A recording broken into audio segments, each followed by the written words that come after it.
اور اللہ کی خوشنودی کے لیے حج اور عمرے کو پورا کرو، اور اگر راستے میں روک لیے جاؤ تو جیسی قربانی میسر ہو کر دو، اور جب تک قربانی اپنے مقام پر نہ پہنچ جائے سر نہ منڈاؤ۔ اور اگر کوئی تم میں بیمار ہو یا اس کے سر میں کسی طرح کی تکلیف ہو تو اگر وہ سر منڈا لے تو اس کے بدلے روزے رکھے یا صدقہ دے یا قربانی کرے۔ پھر جب تکلیف دور ہو کر تم مطمئن ہو جاؤ تو جو تم میں حج کے وقت تک عمرے سے فائدہ اٹھانا چاہے وہ جیسی قربانی میسر ہو کرے، اور جس کو قربانی نہ ملے وہ 3 روزے ایام حج میں رکھے اور 7 جب واپس ہو۔ یہ پورے 10 ہوئے۔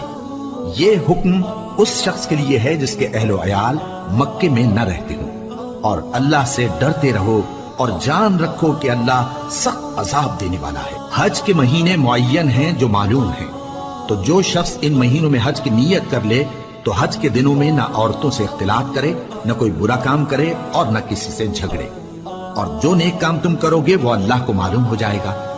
اور زاد راہ یعنی رستے کا خرچ ساتھ لے جاؤ، کیونکہ بہترین زاد راہ پرہیزگاری ہے۔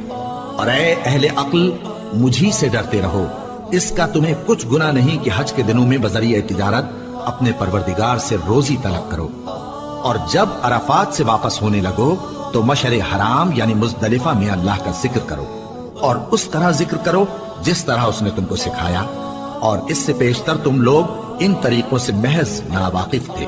پھر جہاں سے اور لوگ واپس ہوں وہیں سے تم بھی واپس ہو، اور اللہ سے بخشش مانگو، بے شک اللہ بخشنے والا ہے، رحمت کرنے والا ہے۔ پھر جب حج کے تمام ارکان پورے کر چکو تو مینا میں اللہ کو یاد کرو جس طرح اپنے باپ دادا کو یاد کیا کرتے تھے، بلکہ اس سے بھی زیادہ۔ اور بعض لوگ ایسے ہیں جو اللہ سے التجا کرتے ہیں کہ اے پروردگار ہم کو جو دینا ہے دنیا ہی میں دے دے، اور ایسے لوگوں کا آخرت میں کچھ حصہ نہیں۔ اور بعض ایسے ہیں کہ دعا کرتے ہیں کہ پروردگار ہم کو دنیا میں بھی نعمت عطا فرما اور آخرت میں بھی نعمت بخشیو اور دوزخ کے عذاب سے محفوظ رکھیو۔ یہی لوگ ہیں جن کے لیے ان کے کاموں کا حصہ یعنی اجر نیک تیار ہے، اور اللہ جلد حساب لینے والا ہے۔ اور قیام منی کے دنوں میں جو گنتی کے دن ہیں اللہ کو یاد کرو۔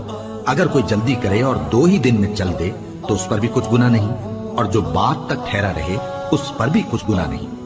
یہ باتیں اس شخص کے لیے ہیں جو اللہ سے ڈرے، اور تم لوگ اللہ سے ڈرتے رہو اور جان رکھو کہ تم سب اس کے پاس جمع کیے جاؤ گے۔